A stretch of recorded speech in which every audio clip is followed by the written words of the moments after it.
Copilot passe à la caisse. Challenge fait. Explique-nous, c'est quoi cette news? Quelques petites news speedrun, vous allez voir. Antoine, je compte sur toi. Alors, pour rappel, Copilot et M365 Copilot, deux produits différents. Là, le passe à la caisse, c'est le Copilot grand public, partenariat avec PayPal. Donc, Copilot aujourd'hui a déjà, on va dire, 192 000 boutiques, partenaires, on va dire, de commerciaux pour pouvoir acheter, en fait, directement depuis Copilot des articles. Donc, je fais ma recherche et j'achète depuis Copilot. Bah, du coup, PayPal est un partenaire maintenant comme solution de paiement directement dans Copilot. Alors, on a mis quand même la capture d'écran pour rappel. Ça, c'est le Copilot grand public, d'accord ? PayPal et Stripe. Et Stripe aussi, tout à fait. Exactement. PayPal et Stripe. Et le KPI qui est intéressant, avec Copilot, avec les interactions, les marchands ont constaté 53% de chances en plus de transformer du coup du lèche-vitrine, du lèche-site en achat. Ça, c'était la news. Donc, ne pas confondre en plus en rappel Copilot grand public et M365 Copilot. Donc, alignement de Copilot du coup grand public sur ce que propose ChatGPT, le paiement direct maintenant chez le e-commerçant. Donc, notamment via ces deux partenariats, en effet, Stripe et PayPal. Ensuite, en nouveauté M365 Copilot, il y en avait plein. On a focalisé sur quelques-uns. Il y a des nouveaux agents. Il y a des nouveaux agents en frontière qui sont arrivés pour Word, Excel et PowerPoint. Focus sur la partie PowerPoint qui est vachement intéressante parce que maintenant, depuis le chat, on peut appeler cet agent pour dire fais-moi la presse par rapport à tout ce qui s'est dit plus haut. Modèle de raisonnement derrière. Donc, il se casse vraiment la tête slide par slide. Il demande la longueur qu'on veut, le style, plutôt visuel, pas visuel, quel template. Aujourd'hui, ce sont les templates mis à disposition par Microsoft. Ça prend à peu près 10 à 20 minutes pour générer les slides, mais par contre, ça fait quelque chose de plus sympa et tout est éditable.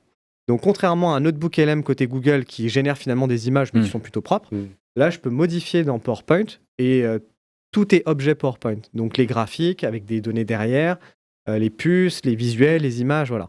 Ce qui va arriver normalement par la suite, c'est la prise en compte de la charte graphique. Donc, c'est ce que j'allais dire. Il faut un template un peu. Donc ça, c'est en frontière.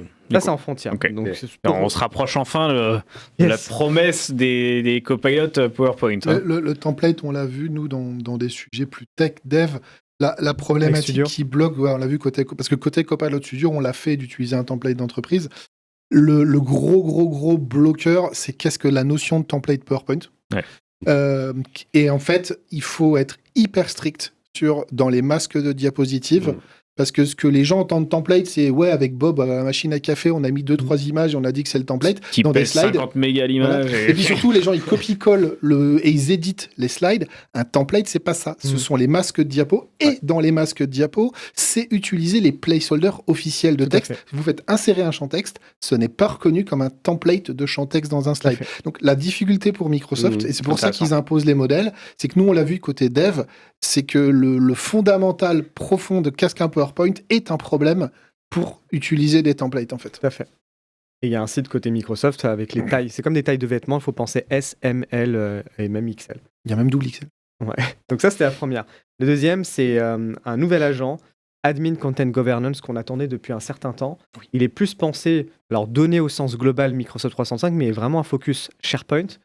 Et en gros, on peut demander à cet agent de nous fournir un état des lieux de tous les sites SharePoint qui est en place, quelles sont les permissions uniques dans les sites SharePoint qui traînent, le poids des sites, des actions en termes de préconisation, et qu'est-ce qu'on peut faire pour automatiser. Il fait même les scripts PowerShell et autres. Alors, il n'exécute pas, c'est vraiment un outil de reporting, donc très intéressant.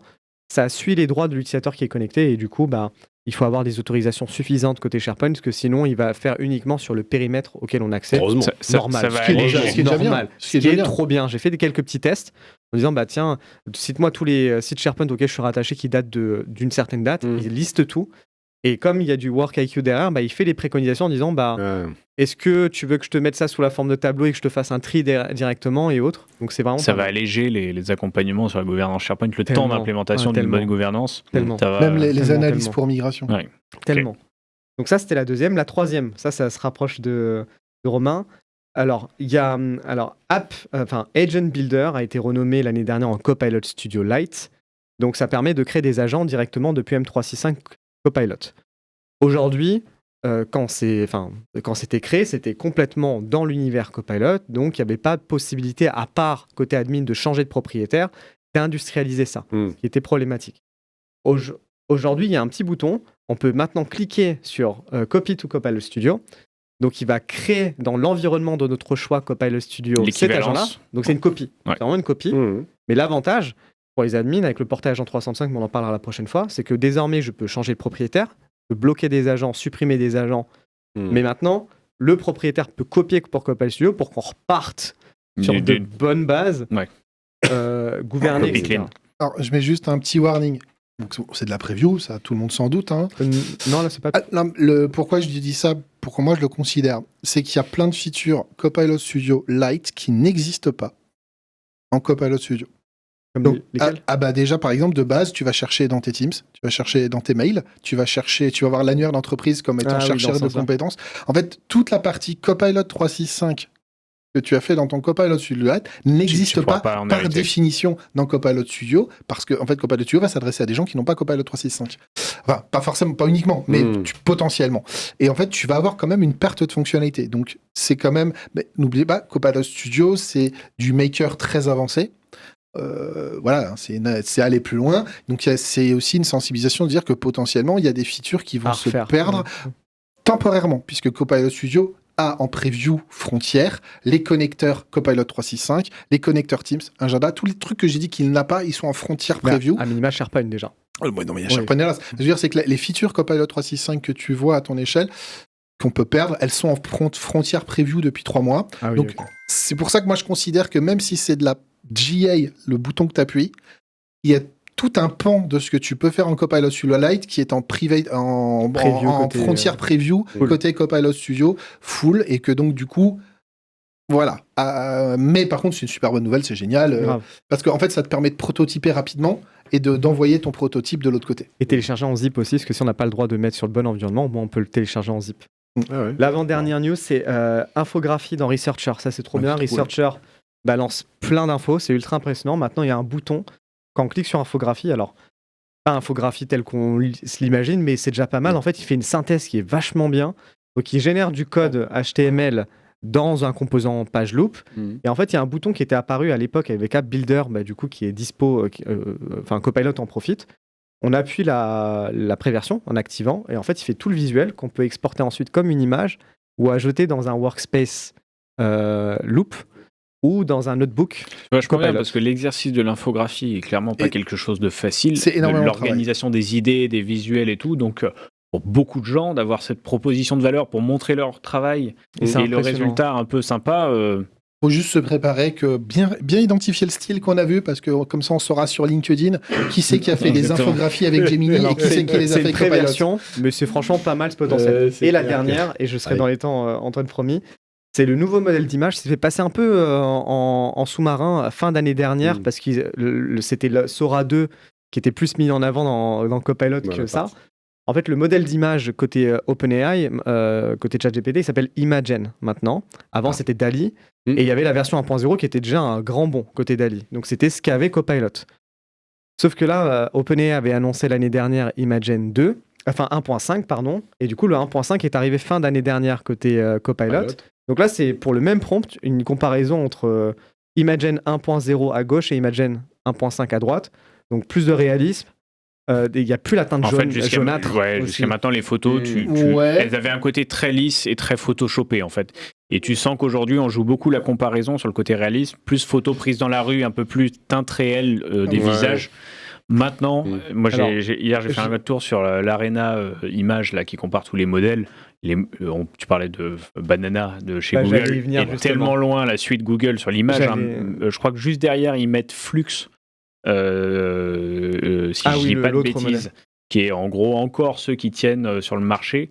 Mais alors j'allais y venir. Ils sont largement devant. C'est mieux. Notamment sur la manipulation, le fait de garder la cohérence des visages et tout ça, ils sont loin devant. En fait, c'est mieux qu'Imagen 1. C'est une bonne mise à jour. Mais quand je compare à Banana, côté Gemini, En fait, si tu veux faire une belle image comme ça, bah, ça va marcher. En effet, ça devient très professionnel et quand tu pars de zéro, tu l'as dans Copilot, tu vas être content, tu vas faire plein de choses avec. Il n'y a pas de débat. Si tu fais de la retouche. Par contre, typiquement, ce qu'on appelle le in-painting, le fait de pouvoir dire, tu me gardes bien ce visage-là, mais tu le mets dans une autre situation, tu le changes, etc. Aujourd'hui, de loin, c'est encore Google qui tient le truc. Tout à fait. Et, est-ce qu'on le veut? C'est quoi l'usage de prendre le visage de quelqu'un, de le bouger en dehors de faire quelque chose de typiquement, tu es en marketing, tu as une mascotte, tu veux pouvoir la mettre dans plein de conditions pour tes campagnes marketing, tu vois, et bah, le fait de pouvoir conserver la cohérence de ta mascotte sans qu'on t'ait des variations de ta mascotte. Tu as l'impression que c'est un peu la même mais pas vraiment la même. Aujourd'hui, c'est ce que tu as besoin de faire. Ou alors de travailler une image que tu as produite ou que tu as déjà, mais que tu voudrais changer une partie de l'image pour un autre besoin et juste dire bah, cette partie-là, tu me l'enlèves bien et tu me fais ça. Aujourd'hui, ça va te demander beaucoup plus d'efforts avec ces modèles-là parce que tu vas avoir plus d'essais qui vont casser finalement, qui auront un résultat impropre, que le côté très ciblé aujourd'hui d'un banana où quand tu lui dis exactement ça, je le veux pas, tu le sors, tu le remplaces par ça, c'est presque photoshopé. Hein. Tu as fait un détourage magique et ça te l'a remplacé sans aucun impact. Voilà, c'est plutôt le côté venir vers des niveaux de retouche photo incorporés demain avec Copilot pour des équipes marketing où là on a un beau côté pour la production d'images de zéro. Tu as besoin d'un concept, tu as besoin d'un truc. On a plein de trucs avec, encore je le dis, c'est par rapport à ce qu'on faisait il y a 2 ans. Avec Dali, etc., ça n'a rien à voir et on est déjà à un très haut niveau. Hein. On se flagelle toujours un peu de ce qu'on a, mais c'est déjà un très haut niveau. Par contre, si tu compares les benchmarks, il y a une longueur d'avance chez Google. C'est pour ça que Banana est intégré dans Adobe et pas Imagen. Ouais. C'était tes sujets, Kevin. Donc moi, ce que je retiens, donc l'arrivée du paiement, du coup, notamment sur les versions grand public de Copilot qui suivent un peu les tendances chez ChatGPT, du coup, qu'on avait lancé par OpenAI. Des nouveaux agents avec l'agent PowerPoint qui a l'air vraiment sympa, notamment les infographies aussi proposées dans Researcher, très sympa. Et le dernier, c'était les Copilot Studio Lite, les apps créées en tout cas côté Copilot M365 qui peuvent être rendus disponibles côté copier, le clonage du projet finalement, avec peut-être perte de certaines fonctionnalités comme l'alarmait, le relevait Romain sur la partie Copilot Studio. Pas mal de choses pour un mois de janvier. On est que en janvier. On revient, on est chaud.